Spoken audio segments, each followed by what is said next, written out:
got the notification, so we live, baby. Yep. Yeah. I You're didn't quiet, see. Oh, Chuck. there we go. Oh, I didn't see it. Yeah, we're recording. We're live. Okay. Yo, man, they just suspended me. Boom. Word, they suspended the teacher. Yeah, man, I'm getting so sick of this, man. They teaching us about nothing, man. You know what the bottom line is for black people out here? It's simple. You must learn.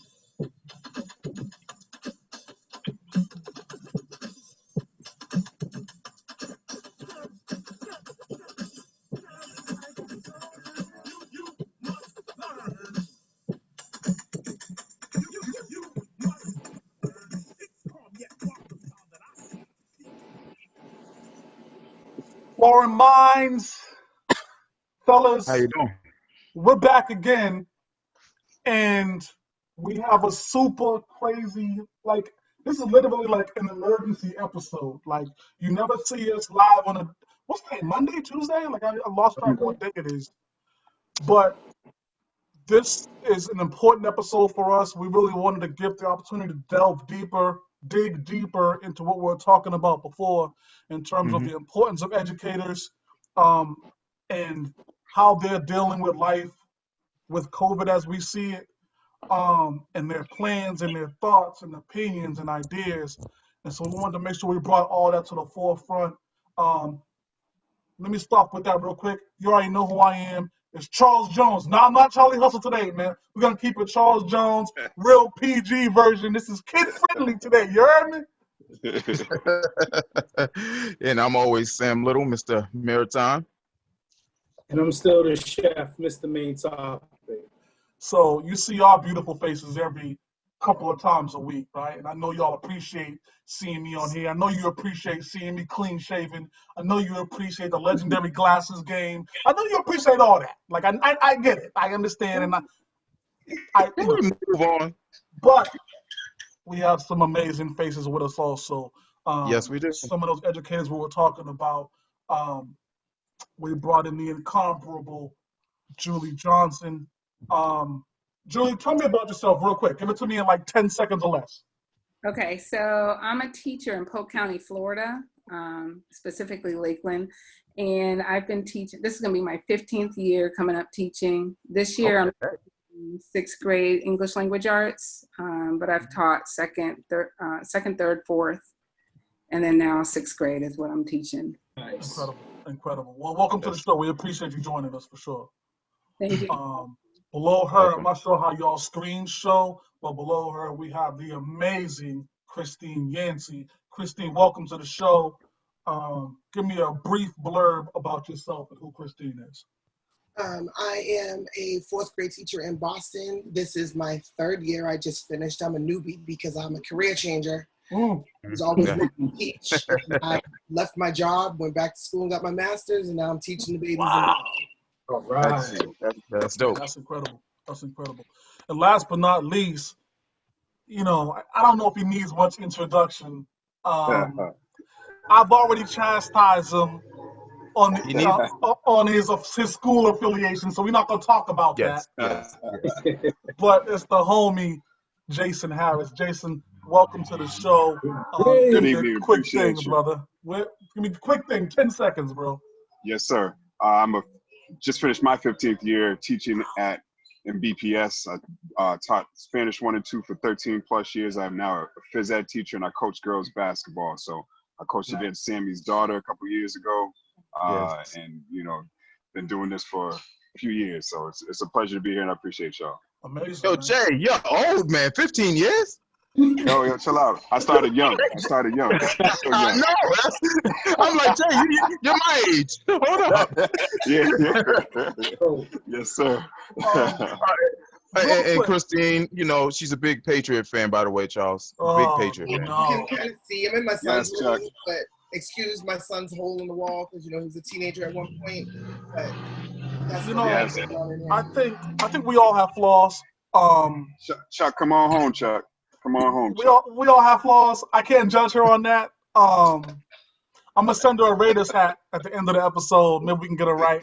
Ooh. We'll do something like that. Yeah. I'm sorry for you. That's your team? Ooh. Yes, Yeah, absolutely. Yeah. Absolutely. I'm gonna give you a virtual hug on that because you probably need that. Right I about do. now. I do. But we back this year. Don't worry about it. Y'all trying to change topics and get me. Don't get me riled up. We trying to go somewhere else. Get you distracted. Let me talk to There's y'all real a quick big purpose here. because there's two things that jumped out to me today. So I want to talk about the news, and I want to get y'all opinions about it. So this was back in June, specific to Boston Public Schools. And the superintendent, Brenda Casellas, spoke about reopening schools and said it's incredibly expensive. And she spoke about the things that needed to be purchased in order to keep the children safe in the school atmosphere while they're there. So my first question to you three is going to be, can and should cost be a deciding factor in whether children are being homeschooled or doing the virtual schooling versus going to class? So I'll start with you, Juliet, and then you guys we can wrap around from there. Okay, so I'm going to say absolutely. Already, most classrooms, I'm not sure about Boston Public Schools, but where I teach, most classrooms, once you get to third, fourth grade and beyond, you got 20-something students in class. So depending on the building and how old it is or whatever, your opportunities for social distancing and different other things is going to be limited. So we already, American schools are already strained, where we don't receive enough funding. And so then on top of that, you add COVID-19 and you talk about they got to, stay a certain distance. And then you think about buses, like buses alone. If you distancing kids, you might as well get you a limo bus because, how do you do that, So my thing is that, when you talk about virtual versus face-to-face, it'd be nice to do face-to-face, but I don't really believe that they have the funding to do it safely. Somebody's going to be compromised at some point because the funding's just not there, It wasn't there before COVID and social distancing, so. Christine, what do you think about that? Does agree, cost play a major factor? It definitely does, but I think that it all comes down to money because the whole, they forget the safety. If they're truly concerned about safety, there wouldn't be a discussion. We wouldn't be going back. But we've become glorified babysitters at this point. We were the best thing going when this first happened. Like, oh my God, the work that teachers put in every day, we can't believe it. You all aren't paid enough. But now folks are like, I gotta get back to work. Yeah. So now we've turned into, I really don't care what happens. These kids need to get out of my house, right? But there's so many layers to this, but it all comes down to money. We could all be even better virtual teachers if there was money to give the kids what they needed at home. And it's not just having computers and having Wi-Fi. All of my kids have that, but I sent pencils and erasers and sharpeners and notebooks to my kids that I bought. Because I said to my kids, grab a piece of paper so we can do this math. And they're like, I don't have any paper. I can't find a pencil. So, there needs to be a real thought gone into like, what are the tools that we need? But we didn't have what we needed when school was in. I got 24 pencils in September. 24. And that's the only pencils I got was in September. Yes. The pencils that my kids used beyond that were from friends that donated and stuff that I bought. Yes. That's terrible. Jay, what do you think about that, brother? How big of a factor is cost in this? The financial situation is incredible. As I stated, if we just talk about, classroom supplies, that's one thing. But then you get into the disinfecting. If we are going to be in school and we're going to have 10 to 15, 20 to 25, as many as 30, in some places 35 and more students in a classroom, or in a space, it needs to be continually cleaned. And so if they don't have enough money to give us more than 24 pencils at the start of the school year, and we can't keep paper towel in the bathrooms and all of these little things, you know what I mean? Like, we have to think about there's many levels to this. It's more than just the classroom time. There's the school bus, there's the transit, because, a lot of our kids, take public transportation. And then there's keeping the seats, the desks, the common areas clean. It has to be cleaned constantly. It can't be cleaned, at the end of the day. It has to be cleaned all After every class. day. Yeah. Right. And so, if I have to stop class, we do 80-minute blocks at my school. If we have to stop class, 10 to 15 minutes or however it's going to work out for me to be able to clean the classroom. And now I turn into a custodian as well, which is fine. Whatever. I clean my classroom. Cool. Right. Now this is another level. I can't go out and get Lysol wipes right now from my house. How am I going to get it from my classroom? You know what I'm saying? And so there's these levels to this situation that are more than just us getting back into the school. I miss my students. I miss them a great deal. They're, a great part of my life, and I love them.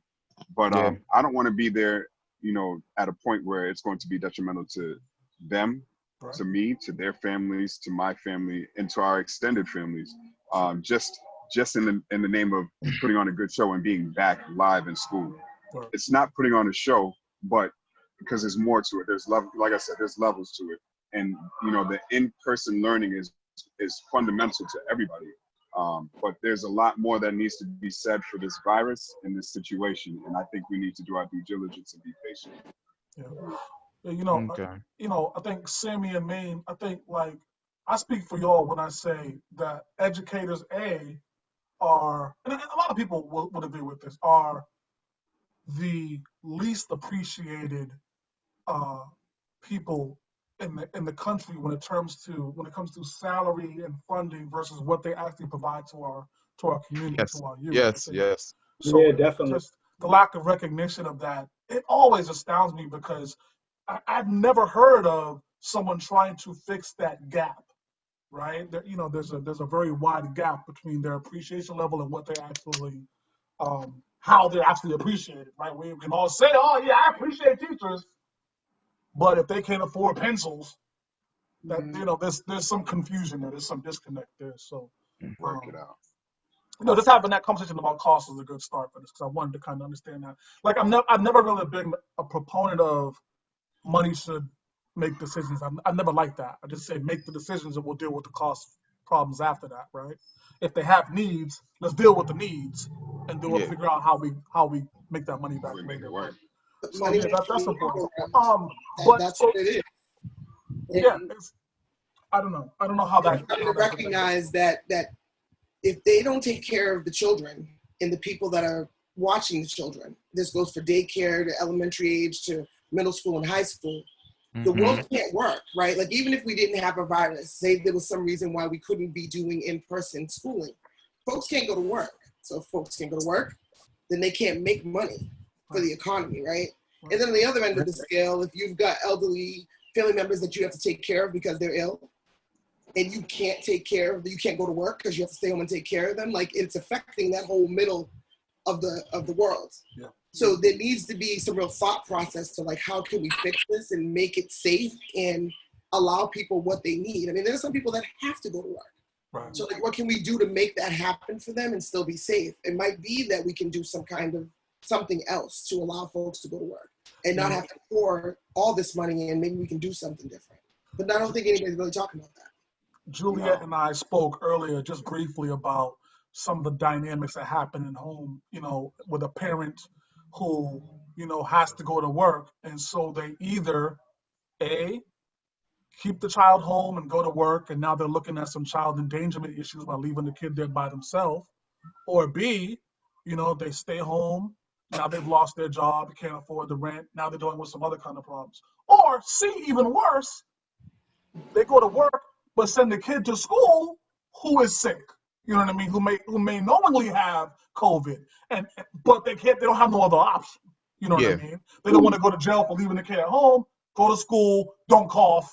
You know what I mean? Just and now they've infected the whole classroom. So there's some crazy dynamics that just those have are to be real live talked out. issues. He's got to talk it. Yeah, he's got to talk it out. I don't know what the resolution That was would the be, problem. but it starts with a That conversation. dose of Tylenol and send them to school and hope for the best. Yeah, and that's awful. That's the concerning part. I like right now, but even before COVID, I would have students, you can clearly see their parents sent them to school because they had to go to school. And it just leaves everybody else to have to be infected or deal with it, The other thing I want to say is, like, when I think about, like, I'm in the state of Florida, so you know, our governor, he is ordering us to be in schools. And like, for example, I'll be starting August 6th. Yeah. That is crazy. Yeah, because I was just about to ask that. Yeah. Yeah. So my thing is that this is where another situation where there's different disparities amongst groups, because, for example, it's easy for a governor to say, you know, hey, I want schools open. But he's probably coming from the perspective, I'm sure his household's not going without and that sort of thing. He doesn't have to make those sort of decisions. All he wants to see is the economy doing better. So here's, we're going to see another situation where the students who are from low income backgrounds, probably even brown and Black and brown children, who are going to be faced with the whole situation of having to figure out how to send their child to school under unsafe conditions. Meanwhile, all these other families who do have, what they're going to do is provide opportunity for their child to be home and still hire somebody to either teach their child or something of that sort, provide the materials and opportunities for them to do that. So my thing is that when decisions like that are made blanketly, as a blanket, it only hurts those who are without, you know, and that's the most concerning part. Yes, of course, I'm concerned for myself as a teacher, but I'm also concerned for my students because, you know, some of the students I have taught in the past, they come to school hungry, they don't have food and different things like that. So they're for sure not going to have an avenue or a choice. If their parent is like, look, like you said, I can't pay the rent, they're probably going to send their child to school because they don't have another choice. You know, I'm going to send my kids to school. I'm a single mom myself.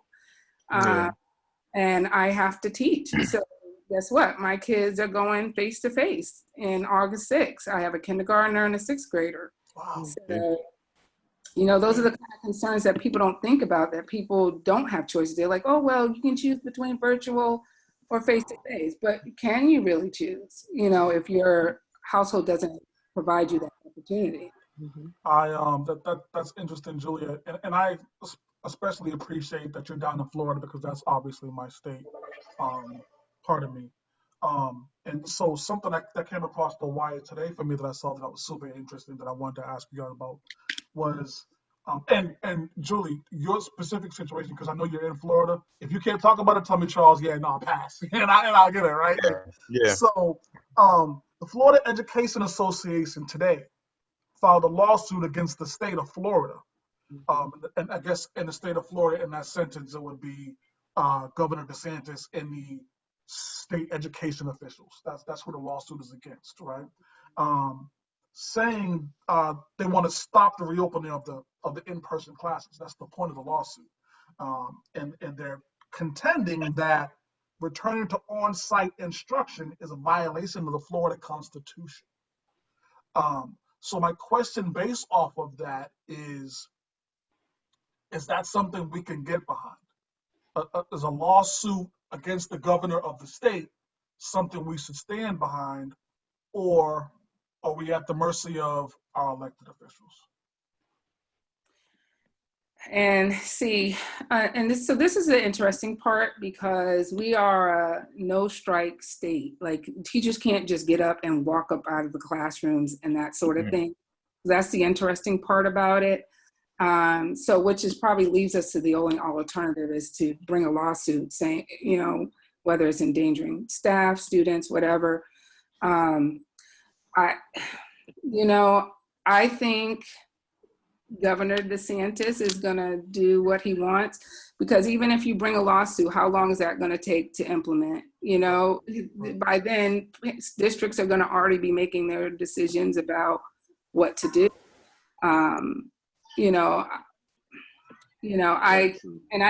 The tone of this governor, I don't know that I see him really changing his mind. Today in the news, he was looking a little iffy. He done flim flam just a little bit. So I would say keep faith alive, keep hope alive, because I hope so, because you know, he's singing a different tune. Hold on, I'm sorry. Yeah, he's singing a different tune than he was last week, and the news made it a point to show his speech last week versus him today. Yeah. Yeah. And he definitely was not as gung-ho because Right. things ain't looking good. He doesn't have the data to back up anything he's trying to do at this point, right? It's just going up in flames. So, Right. So, like I said, I saw that same article about the lawsuit, and I was like, well, how long is that going to take to implement? So I hope he is really considering, because I understand, I get it. The economy is not going to do well if people don't get back to work, but then at what expense are we doing this at? There's no point getting back to work if we losing people's children or, teachers are dying. I just saw a news report about a Pasco County teacher who just succumbed to COVID-19 here in Florida. Yeah. So, she was 51 and, you just don't know how different people's bodies are going to react, and every school is different. Luckily, I'm at a school where they are making some pretty good measures to keep kids safe, but it's still not bulletproof. It's, there's still going to be opportunities. They're trying to. And you know what? As you say that, that leads right into my next question, which is, what type of implementation have you three seen that can keep the parents watching this video, to keep us kind of at ease from sending our child to school and then having them come back home with a disease such as this? And again, I think I'll go to Jay and then we'll wrap back up. No, and in all honesty, in my opinion, I haven't seen enough. I have a 5-year-old who's soon to be 6. He'll be going to first grade next year. And when you think about what right? Like I know what my child has been doing, what my family's been doing, what people around me have been doing. And then you think about a classroom of 20 other kids, and I don't know what those people have been doing. And I don't know where those kids have been. Right. We've all been doing our social distancing, supposedly, right? But not everybody has taken it as serious as others. We have some people that I have my rights and I don't have to. And they bring that to their family. And my kid, I'm telling them, yo, it's pounds to everybody that you see. Put your mask on. If you see somebody that you want to say hello to, that's fine, but you got to hit him with the elbow, hit him with the pound, and he's doing it. You know what I'm saying? And he's learning. He's adjusting. But not everybody's teaching their kids the same thing. And it's just like our daily lessons with our children. We don't all teach our children the same things.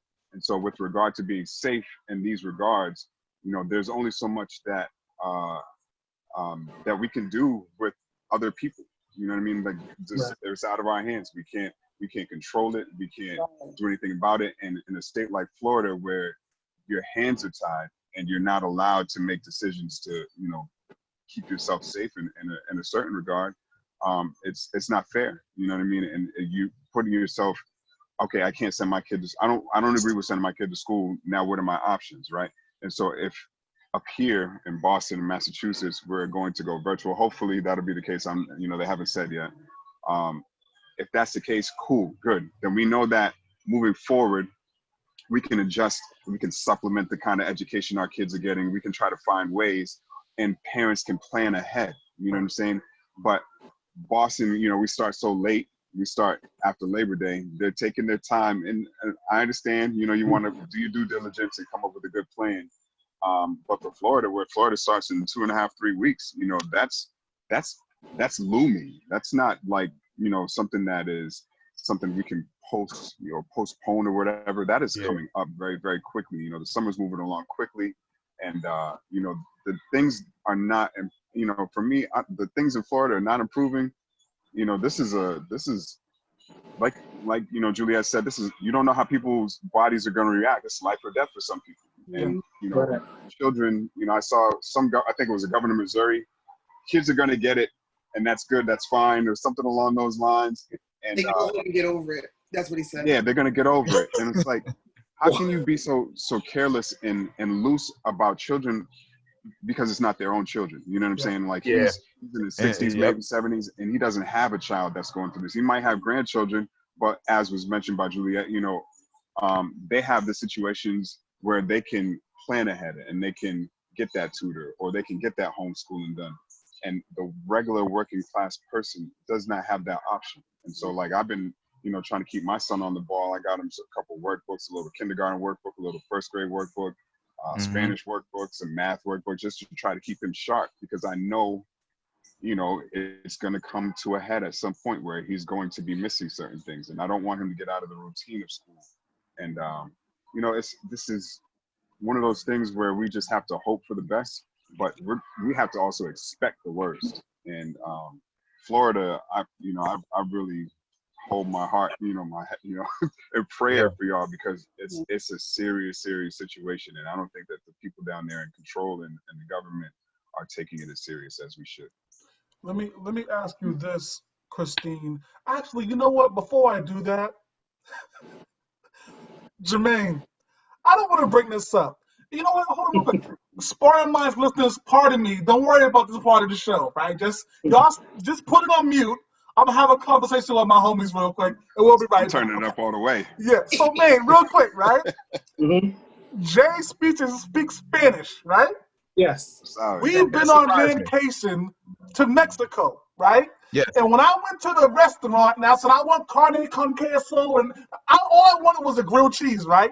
And they brought me out a plate of enchiladas and all that. We need to bring Jay on vacation so we don't run into these problems, bro. Yeah. And had I known he spoke Spanish, it wouldn't have been a problem. We would have handled that up front. Traductor soy.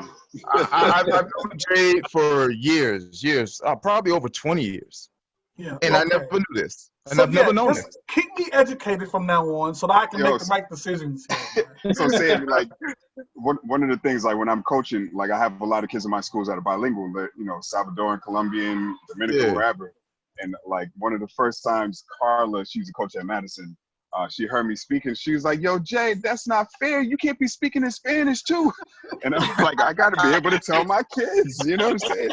And so I'm out there yelling in Spanish, I'm yelling in English, and I'm yelling in Spanglish. I'm doing it all. Just trying to make sure that we get everything across, because I gotta get my message across to my girls, man. I gotta let them know. Estamos por ahí, vete, corre, avanza. All right. Sparring Minds, we back. Pardon me. We've had some problems we have to deal with here real quick. But we're gonna so let's get right back to it. I was about to ask Christine a question, a very serious question. Let me knock it off. So Christine, I guess my question is gonna be this. Is social distancing possible in the classroom setting as we currently know it? In person? With my class of 26 kids? No. Jeez. I mean, I got a big room. My room echoes when I stand in there, but I can't put those kids 6 feet apart. I in my mind's eye, I've been trying to think, like, okay, how am I going to do this room, and how are they going to be spaced out and all facing in the same direction if that's what we're going to be doing? And I was like, okay, I can maybe fit 11 kids. I think maybe, and that's if I take the library out. And if I don't have, I guess we won't have like our rug area, because, I teach smaller ones, we sit on the rug. And then I'm thinking about like even the kindergarten and first grade and second grade, like those kids don't come to school and sit at a desk. They have the babies, they work with their hands and they play. How are they going to be able to do that? And we work in groups. So my kids are in groups. They have math partners and this partner and that partner. But we can't have any of that if we're in school. So, how is all this going to work? Like, I just don't see some weird version of in school even being effective in the midst of then having to stop, like you said, Jay, every 10 minutes or 15 minutes to wipe stuff down. I mean, I think of one of my students last year who never covered her mouth. And when I say never, I mean never. And she's 10 years old. And I had conversations with her one-on-one. I had classroom discussions on covering your mouth. I yelled and screamed. I stopped the class because I had to wipe down her laptop because she was coughing on her laptop. And I thought, dear Lord, imagine if this was like, COVID times. And as it was, my class of 22 kids, I had a probably 2-month run where they were passing maybe COVID. I don't know what my kids had, but everyone was sick. And I was sending messages home to my parents like, I appreciate that you're keeping your kids home. Here are some online things they can do from home. Please don't bring your kids to school sick because they're passing it to each other. I mean, wiping out entire table groups. And I had kids coming to school sleeping on the table. So, when I fast forward to September, and if there's any version of us going back, and now, if you sneeze, everybody's going to be looking at you like, you got it. And what am I going to do? I have to stop, wipe everything down. You know, we got to change masks. I just don't see how it's possible to be socially distanced and feel safe, and for these kids not to have this like really high level of anxiety. Shoot, I got anxiety myself as an adult. So imagine, you know, these nine-year-olds who I don't know, by the way. That's the other piece, right? Like these kids that I'm getting, they know me as Miss Shanty walking around the building, but they've never been my students. When we went out in March, I had those babies since September. So even though we were online, like those were still my kids, right? But now I'm getting a whole group of third graders that have never been my students before. And I'm not gonna be able to be in class with them to build any community, or even if we're in some kind of weird, you know, part of the week, I'm never gonna have all of my kids together to build a community of kids. So like, what is that gonna look like? I have no idea. I want to say something. I think it's going to look like old-fashioned school. It's not going to be your typical school. Like in this day and age in education, yes, like Christine said, we encourage groups, we encourage collaborative thinking and all that. We were told our kids are going to be in rows. They're going to have to face forward. They're not going to be sharing supplies, and literally the things that are in the classroom are going to have to be wiped. I have actually a spray that I'm going to have to spray after we switch. I have to spray the classroom down. They're going to like fog the place at the end of the school day every evening. But the kids can't share supplies. We were told if they don't have supplies, we're going to have to let them know, and we'll get them their own individual supplies. Basically, it's going to be sitting in rows facing forward. Our cafeteria, we're not even going to be able to eat lunch in like normal. We'll have off days. So we'll have an A day and a B day. So 50, you know, half the days you'll be in the cafeteria. The other half the days you're going to have to eat in your classroom because they can't have as many kids in the classroom at one time. Wow. I mean, it's been a struggle. And this is with a school that does have at least 1/3 of the kids that are going to go virtual, which will allow us to social distance in the classroom. So we won't have as large classes as like maybe other public schools. But it's going to be a lot of cleaning, wiping down, masks. Kids are going to be wearing masks, and I don't really know how the younger grade, I think K through 2, they're going to strongly recommend and try to keep, but we know the little ones can't, you know, I took my little one into the store the other day. We weren't even in really an hour, and he was trying to take the mask off, you know, so it's going to be a challenge, but that's why I said it won't be 100% being able to keep people's children safe. Parents need to understand when their child comes to school, there is going to be that percentage that they could get sick, you know, because you can't control every factor or variable. Jermaine, I know you had some things lined up. What'd you have, brother? As far as just like, you know, me being a worker, you know what I'm saying? Working at a school, you know, going back to it, just like, I'm thinking about leaving my job, you know what I mean, out of high school because, again, I'm the chef of the cafeteria, you know what I'm saying? So, like, you know, we have 3 lunches a day, you know what I'm saying? And just, you're talking about over 20 to 30 kids at one time and coming up through, like, a lunch line or whatever, you know what I'm saying? Like, everything will be, you have to individualize stuff, you know what I mean? And it's a Catholic school, so, you know, the budget and stuff like that isn't big to have more staff and stuff like that. It's, you know, but I mean, just as a parent, you know what I'm saying? Like, just being really concerned about how that's going to be. You know, I know that was something we was talking about on Friday, meeting with Sammy, and just, you know, really nervous about my kid going back to school, you know what I'm saying? So just you guys just being not just teachers, but parents as well, you know, how do you feel about sending your kids back to school during this time? Christine, I'll speak personally. Okay. Go ahead. I'll talk to Christine first.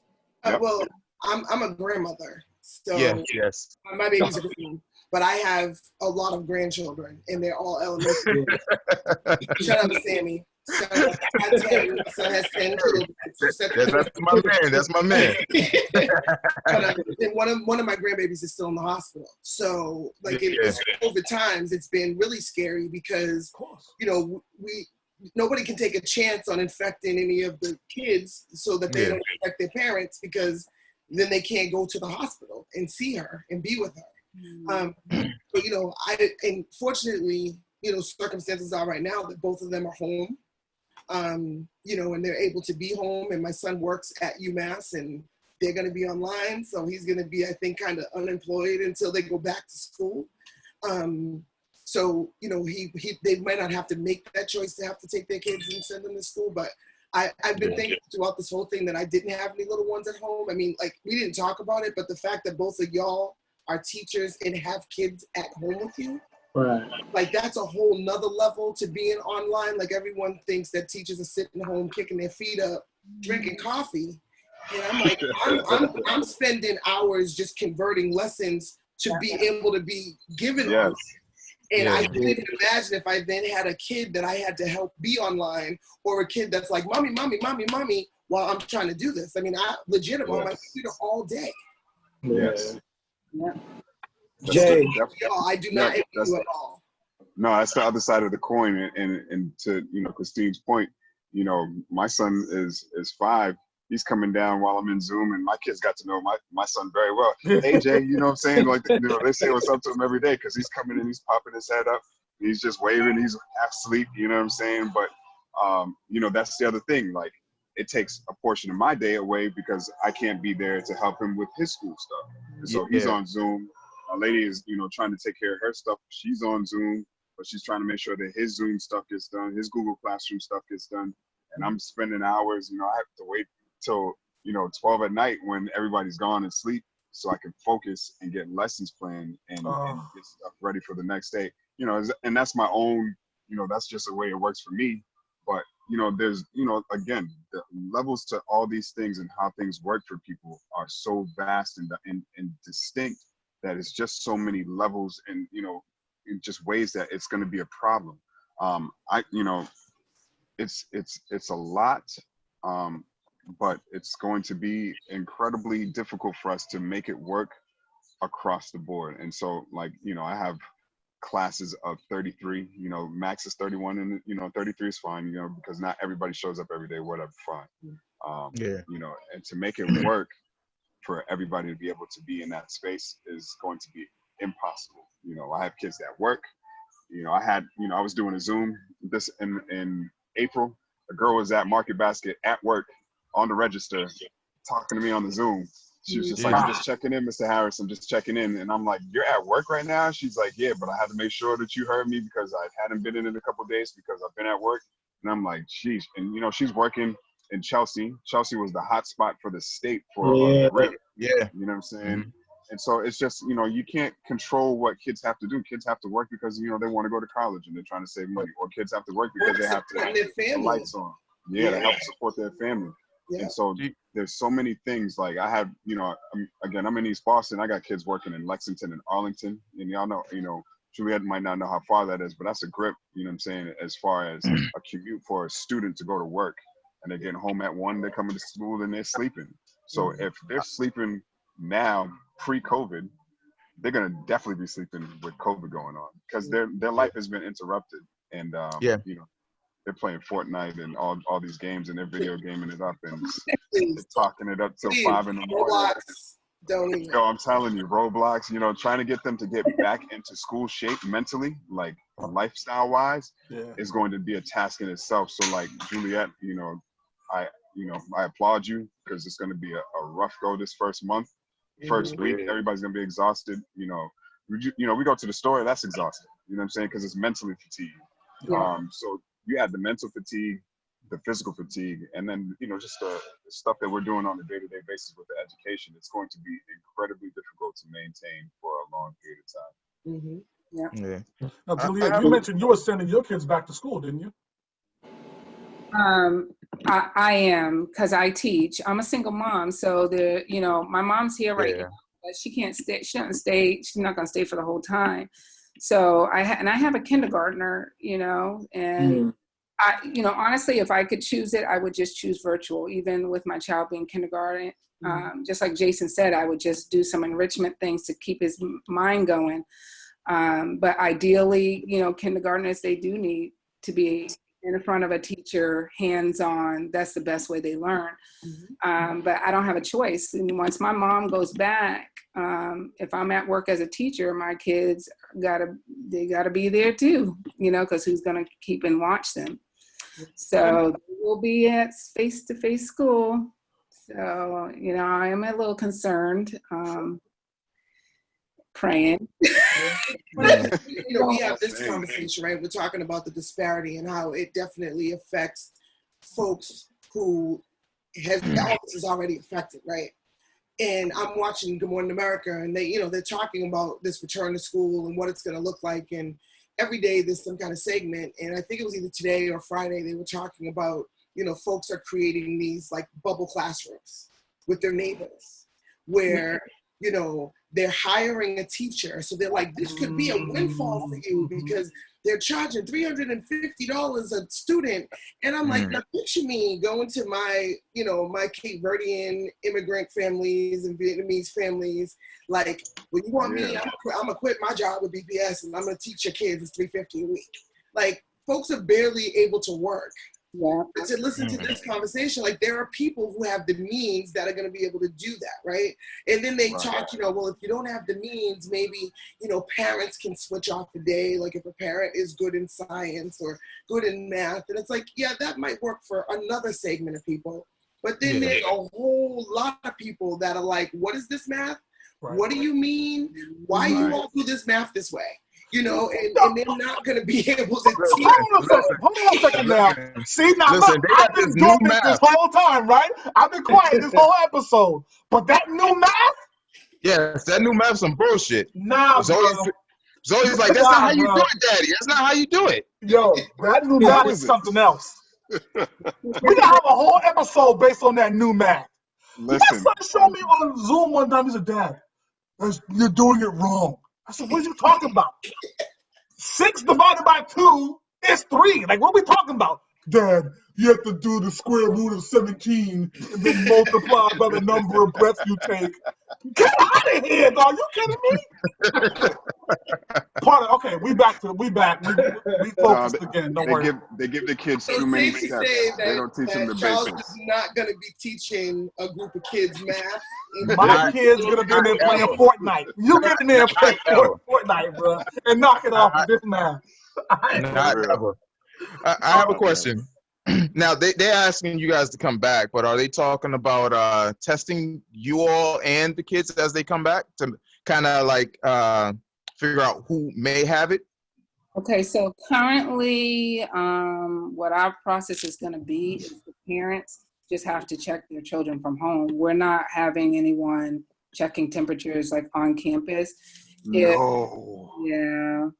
And if a child comes in and appears sick, we can send them to the clinic or whatever, and they can be checked. But we're not doing like mass temperature checks or anything like that.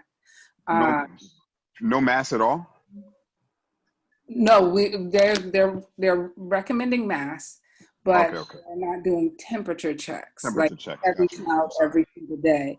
If we notice that a child is sick, we can send them to the clinic. And we have a point coordinator who is going to be in charge of if a child comes down with COVID, that will help us follow in connection with the health department, what to do. Because I guess it's all kind of different, they have all kind of different procedures depending on the exposure. So it could be different for any individual. So I don't even know what that plan looks like because we were told it just depends. I think, I don't want to turn this into a political thing, but so much of this is a political thing, right? If we had federal mandates from the top for folks to follow, not just these guidelines, like, this is what we think it is.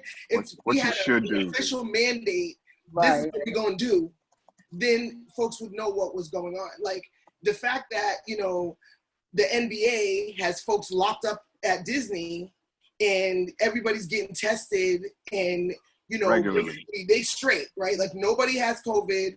By the time they tip off their first ball, everyone has been cleared at this point, right? And then now they're discussing the NFL, and the NFL is doing their own thing. When some of the players are like, hold up a minute, I'm not going to play if y'all ain't going to test us. So today they just said, well, we're going to test every day. And then when we get to a certain percentage of positive, you know, of negative tests, then we'll go to every other day. So they're going to test them. But yet, you know, they've decided to do these things. But because we have no mandate from our Department of Education, which it gets to be political when we get to that point, right? No one has made a decision because it's not coming from the top. So it's like, we're going to do what we want to do, and we don't want to step on people's rights. So like, we can't mandate that the kids have to be tested. And then even just logistically, they don't want to have to be taking temperature checks. You know how long it's going to take to get 1,000 kids or 500 kids into a building if you're shooting foreheads? In the rain or the cold. Yeah. You know, in the middle of the winter. And like, this is all love now. Come December, if we're still in school, like if we're going to have a surge. That's when it's going to be the worst. Change huge, because we haven't experienced winter yet. Like when this all started, it was March. It was a little cool, but you know, we were on our way out. Spring, you know, we're in summer. People can sit outside. You're having little get-togethers in the yard. When it's snowing, where are we going to be? Trying to kill each other in the house. And God forbid there's a spike or a surge. What's going to happen? It's going to be locked back down again, but we're going to be lackadaisical and cavalier about testing the kids. Like, just like they're testing all these other folks, it should not be on the parents to check off the email. Right. That, you know, yes, my kid didn't have a temperature this morning. There should be something. Like, why are we taking that chance that this kid is walking into the building and is potentially bringing COVID into the building? Yeah. And think about how many buildings, such as, like, you know, in the city, we have buildings where there's metal detectors. You know what I'm saying? So kids got to, you know, have their bags searched. You know, their go through the metal detector, have their body not necessarily fully searched, but you know what I mean. You have to go through those means just to get into the building. So now, as a teacher or a security person, we have to touch people's belongings extra. You know what I'm saying? In a situation with this virus where it lingers on material, right? I mean, it's just adding so many more layers that are, you know, not being thought of. Again, the bathroom situation. Kids got to go to the bathroom. There's not always paper towel in the bathroom. There's not always toilet paper in the bathroom. There's not always soap. In my building, the bathroom's in the basement. So I have no way of knowing, like, if there's an amount of kids that can be in the bathroom at a certain time. Yeah, at the same time. I don't know how many kids are in there. I allow 2 kids out of my room, a boy and a girl, but if we all do that, you know, that's potentially 50 kids. 15, yeah, exactly. At any given time, right? So how do we, and then who's gonna manage that? Like, there's no person in the building that's the bathroom guard, right? Like, everybody has a job. They're not gonna be sitting inside the bathroom. Simply cutting class. You know, not everybody goes to class all day. You know? And they find ways in the building. They find their spots where they can hide and lay low or whatever. Because every building has a hiding spot. You know what I'm saying? Everybody has that dark corner wherever, you know, where a kid can lay low for a minute and be missing for 40 minutes or be missing for an hour. And it happens, you know what I'm saying? And that's a whole different issue, but these are issues. And when you have those kind of situations where a kid can get in, or a kid could be late to school and a friend could let them in the side door, or any of those type of things, or like Juliet was saying, a parent could say, yeah, my kid's cool and their kid's not cool. You know, those are legit issues that can put a whole building in a bad space real fast. I mean, you got a small building, it can wipe a building out real quick. You have a large building, it can wipe out a whole portion of a building real quick. What substitutes? Like, and substitutes. Like who would substitute under these conditions? I certainly would not. Right. I wouldn't. And so, like, Julia has to stay home sick because, you know, God forbid, she has an allergy. Let's just call it an allergy, because we don't even want to throw that energy into the arena. You know what I'm saying? But you know, she has an allergy. She sprained her toe yesterday. You know, now she got to stay home. And so, who's going to be the substitute for her class? You know what I'm saying? Because I'm not, if I were in that age group or in need of a work, I mean, you know, if you're in need of work, you're in need of work. But if you have to choose to be a sub under these circumstances, And as a parent, would you want another adult coming in from the outside. Like if you are a teacher, if Miss Johnson has been there, do you want Miss Smith, who you've never seen before in life, to come in and be there with your kids today? And then sometimes if there's no substitute, they'll take that class and split it amongst the other grade level teachers, right? Correct. But we can't intermingle kids. So then what do we do? You know, now like we got 40 kids in the room. Right. And you can't, but you know, we can't do that if we can't intermingle the kids, because you're going to stay with your cohort or whatever it is. So I just feel like there's so many decisions that have to be made, and the people who have the ultimate power to make these decisions are not the folks that are on the ground, right? So they're making these unilateral decisions, but they're not thinking about how any of this stuff is going to get enacted, which is what we experience as teachers all the time, right? That's what they do. They say, this is what y'all need to do, and then they leave it for us to figure out. But this is the kind of thing that we can't just figure this out. Like, I'm not going to go to my father and be like, Daddy, we need to go and get some plexiglass and some PVC pipe and make it look like the nail salon in my room where I can put these partitions. Like, I'm not going to do that. Like, somebody needs to have a plan that is a pay level way higher than me. Right. And I think the beauty of what you said earlier was that, you know, with the NFL and the NBA, and they're having these bubbles and these arenas set up to where they can kind of guide how this whole thing moves around them. You're talking about privatized organizations, whereas, you know, the schools that, you know, we see, especially in the city, you know, run by the state. They're run by each individual political unit who may not necessarily have much to gain if things go awry. You know what I mean? Where the NBA, they're not letting nothing happen to those players because that's their money in their pocket. It's not, you know, they're not going to let that happen. So it's interesting when we talk about it, you know, privatized industries and the rules and implementations they're putting into place versus, you know, state-run things. You never know what's going to happen with that. We got governors saying that the kids are going to get it, but they'll be all right. They're resilient. He's an absolute bozo. We'll talk about him. But then you have those same children who might be in a 3-generational home, like where their grandparents all live there. So that's the other challenge too, is yes, the kids might end up being fine, not to say that all are, but then they go home, if they have a grandparent who lives with them, then you're exposing them to that too. And then ultimately what it's going to come down to is, you're just like Christine was saying, they put these mandates in place, and then guess who's got to figure it out? It's us, the teachers. I just saw on Facebook the other day, a teacher came up with this creative idea where it's like PVC pipe, and then she put like saran wrap over it to make as barriers. I mean, it was the cutest thing, and I was like, wow, that could work. I was like, wait a minute, let me think about it. But guess who's paying for all that? I'm sure. Coming right out of you. Yeah, you all think about how many times she has to replace it. Yeah. So that's the challenge, is they put these mandates in place. They don't put enough money. And I get it. Education doesn't bring money really back to you because, you know, it's not like a hospital or whatever where people are paying insurance and different things like that. But it's like, you know, I don't know. It's a challenge. But then people got to be willing to take money from other places because they find money. Pay for like testing, all these companies they pay in. They found money in Boston to buy all these laptops. I mean, it was like you got kids taking standardized tests on a computer who have never touched a computer before. Right. I couldn't, like, coming in from being a new teacher, like, this is old hat for you, Jay, right? I know, right? Like, so hat for y'all. You've been teaching so long. But me coming in my first year, I was like, so my kids have never had a laptop before, but aren't they taking the MCAS on a computer? So and this is supposed to decide everything, and this is how we're going to do it. Like and then we get our money based on the test, but my kids don't even know how to type. They don't know what fingers to put on there. But I have to get them to write a 5-paragraph essay, and they have to type it for the MCAS to get a decent score. But my kids don't even know how to type yet. And I'm in the schedule, there's no time for me to teach typing either. So and by the way, those computers you have to share them with 3 other classrooms.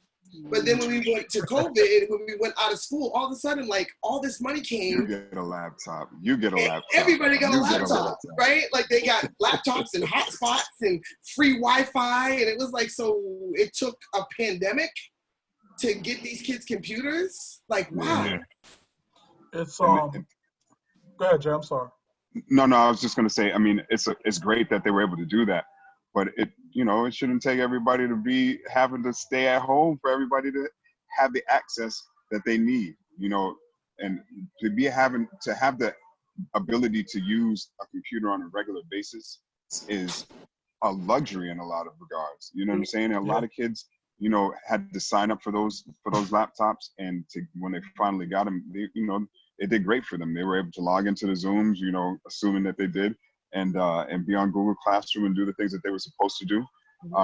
But when you don't have that luxury, quote unquote, you know, what are you supposed to do? When, you know, I ask, all right, everybody gonna take notes real quick. Everybody got paper?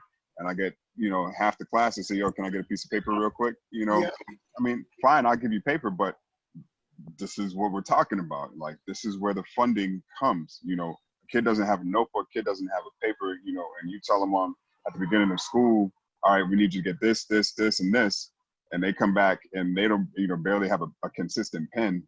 You know, this is where the gaps start to show, you know. And so thankfully BPS was able to come up with those laptops, but yeah, get to keep them. They get to keep them. Everybody, I asked the question of the superintendent. I was on a call and I said, what's up with the computers? She said, everybody gets to keep their computers. They are now buying additional computers. I don't know where all this money's coming from, but they're going to replace the computers that were distributed. Yes, fall out, off the tree in the back. I don't know, but they're buying computers, and there's certain amounts, like they're 1-to-1 in the higher grades and 2-to-1 in some of the smaller grades, and the kids are getting tablets, but all that's coming in September. That's what I was told, into the buildings. But everyone who has computers at home are keeping them at home. That's dope. Hey, that's dope. But hold on, I think I'm keeping these educators longer than I wanted to. So let me hit them with a couple more questions, and we're gonna let them get out of here. So let me start with you, Juliet. And I'm gonna get each one of your opinions on this. I think it's one of the most important parts of all this that nobody really talks about. But how effective do you, as educators, think the actual Zoom online learning is? I mean, is it effective enough to where because I tend to fall on the line of people who think that this might be our new norm, right? So if this is our new norm, the way we're interacting socially, is Zoom a viable option moving forward to teach our kids? I mean, do we have to have the in-class settings, or is this something that we can kind of use to move forward? Well, like I said before, face-to-face is always the most optimal conditions. Can Zoom work? I think it can. It's definitely, like I said, it's not going to be like face-to-face, but then you also, this is where money comes in again too, because then, like they said, you got to make sure you have all the technology you need to make it effective, but then you also need to make sure that your teachers have everything curriculum-wise in order to like pull it off. There's got to be some thought involved in what teachers are doing, and teachers not figuring it out on the fly. So that's really what happened back at the end of the school year, is teachers turned on a dime and what became basically virtual teachers, when that was just not the conditions in which we usually work. The other thing is that I think virtual is most harmful for those who are at a disadvantage in some way. If they have a learning disability or something like that, there's no amount of Zooming I can do like to really help if they are, if they have a severe learning disability. Those are some of the challenges with Zoom, is those children probably do need more smaller group, 1-to-1. You almost would need someone to like visit. They would probably need someone to visit them who would be willing to have the attachment of like what teachers are going through and families and stuff like that. I don't think it's definitely something that could help it's not for everyone. Like Jason said, there's layers to it. So, I mean, can we do it? And, kids are resilient, and if I'm looking at whether people can potentially die versus the learning situation, I think life is a little more important, but definitely I think it would be a challenge. I don't think there would be people who would fall through the gaps for sure. Christine, do you think that virtual learning is a long-term solution? I mean, I don't think it's long-term, but I think that one thing that made me happy, the BTU, the American Federation of Teachers, and the Massachusetts Teachers Association, they kind of did a joint letter where they offered what their thoughts were and what teachers would need to be successful. And, the thought is that, we're probably going to still be remote when school starts back. But to just jump back in on September 8th or whatever that date is, like it's business as usual, is not reasonable. And some of the suggestions, they were very thoughtful. And I'm sure that, the Department of Education, Massachusetts, is going to push back and tell them no. But, they said like teachers need more time for professional development. What's built into our contract, the 2 days of PD that we normally do, that's not going to be sufficient to be able to address the needs of our kids coming in September. That was part one. The second thing that they said was that we also need time once we get back face-to-face or online with our kids. We need time for social emotional learning. We got kids coming back to us that, have lost family members, who may be homeless now, who have just, we already had trauma, right? But now they've experienced the trauma of this pandemic. And they can't anticipate or expect that these kids are going to hop back in and be ready to do 3 times 5 on September 8th. So, they requested that we were given some time before instruction was to start. And then, get into instruction. And it sounded so reasonable to me because it just can't be business as usual. Even if we are in person, it can't be business as usual. We're not the same people we were September 2019. This is a whole different world we're in. We have a whole different group of kids. And teaching has changed. Like I'm still, even if I'm in person, I'm going to use those computers because our Black and brown babies need to be computer savvy. My daughter teaches in Wellesley, and those kids are producing PowerPoint presentations in 4th and 5th grade because they work on computers and laptops and iPads every day, all day. And then I have my little kids sitting in front of me, and they don't even know where A is on the keyboard. And how can we compete? We can't. So I'm glad that we have the computers, and I'm glad that teachers have been forced to be more computer savvy because it's not just the kids that didn't know how to use these computers. A lot of the adults didn't know either, and teachers were forced to find ways to teach these kids on the computer. So there are I feel like some positives to it. It's just been so haphazard, and we had to do it at a moment's notice. But then, we're all on break for the summer. And, a lot of people are burnt. They're done. They're like, when we finished in June, they're like, we are finished, right? Yeah. But as teachers, we really can't be finished because we have so much work we have to do to prepare for September, especially considering we're going to be some kind of version of Zoom and doing some kind of online teaching. But, you can't make people work over the summer. You can't make them do that work. So unless they kind of build it in to what the schedule is going to be for professional development, that stuff isn't going to happen. And the consistency isn't going to be there. And the kids aren't necessarily going to get what they need. I had the most success with my kids who were the most computer savvy and my kids who already had lots of independence. Like I had some kids that really relished having that responsibility and having deadlines that they had to work with. And then I had a whole nother group of kids that I needed to truly, truly babysit and pull them in small groups and do separate Zoom rooms to give them that support. And then I had 2 kids that I didn't see the entire time we were out of school. And to the point where the principal went to the house because I was concerned one of the parents was pregnant when we closed. And I was like, God forbid, did something happen? I'm calling, not getting her. And the principal went and knocked on doors to check on these kids. But they were online. They were playing games, but they weren't coming to Zoom. Parents weren't calling me back, so they got nothing. And these 2 kids are some of my kids that struggled. They had IEPs. They needed additional help in some of their classes, but they got no services. They didn't get me or any of that additional stuff that they needed. So now where do they go? They're going into 5th grade and they were already behind. And now they're going to be even further behind. Yeah, that didn't help. Yeah.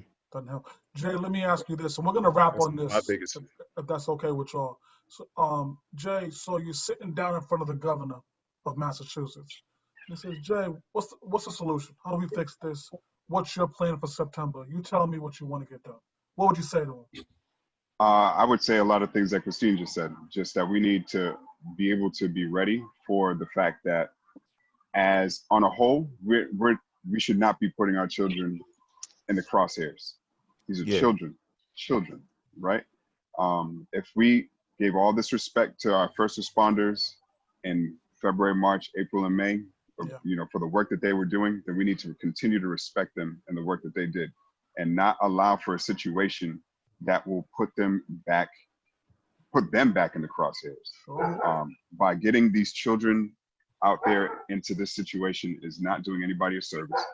It's, you know, obviously we want to get people back working, get families back to, you know, doing what they're used to doing, but these are unprecedented times and we have to be mindful of that. So the professional development needs to be there. We need to figure out ways that we can capture everybody's attention consistently and keep them in the Zooms, keep them in the Google Classrooms. I had kids that didn't show up at all. I sent emails, called. Like in my school, we did, everybody had about 15 kids' families that they had to call. I had a family I couldn't reach because they had COVID. You know what I'm saying?